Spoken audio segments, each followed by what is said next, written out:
The last pharaoh of Egypt, Cleopatra, was not actually Egyptian. She was Greek. But how did she rise to power, and why did her people accept her as their leader? Cleopatra's story started out like any other normal teenage girl. She grew up in the royal palace in Alexandria. Her father Ptolemy XII was the king of Egypt, and he ruled like a god over his people. But he wasn't very nice. He chained women to chariots like horses and whipped them as they pulled him around. And he chained men to boats like oars and made them row him across the sea. When Cleopatra's mother died, he married one of his sisters so that he could have an heir. But Cleopatra didn't like her new stepmother.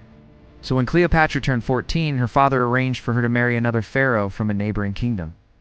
It was an arranged marriage, but the groom was almost 30 years older than her, so she wasn't exactly thrilled.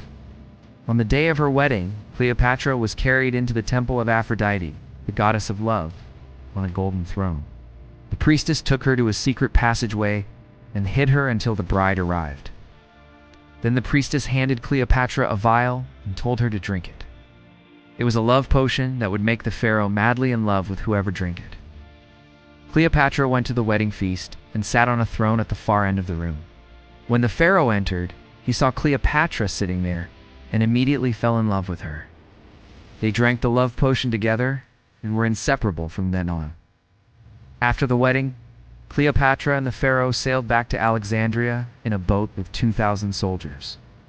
When they arrived, Cleopatra ordered the soldiers to surround her father's palace.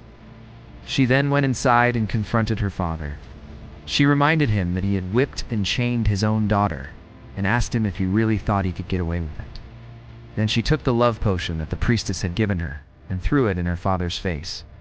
He immediately fell madly in love with her and stepped down as pharaoh. Cleopatra and her husband ruled over Egypt together. For 10 years they built temples and monuments and made offerings to the gods. They were considered divine rulers who brought Egypt into a golden age. But after the pharaoh's brother learned that he had been poisoned by Cleopatra, he killed her and her entire family. And that's how Egypt became a Roman province. So do you think Cleopatra was a good or bad person? Let me know in the comments below. And don't forget to subscribe for more amazing stories. See you next time.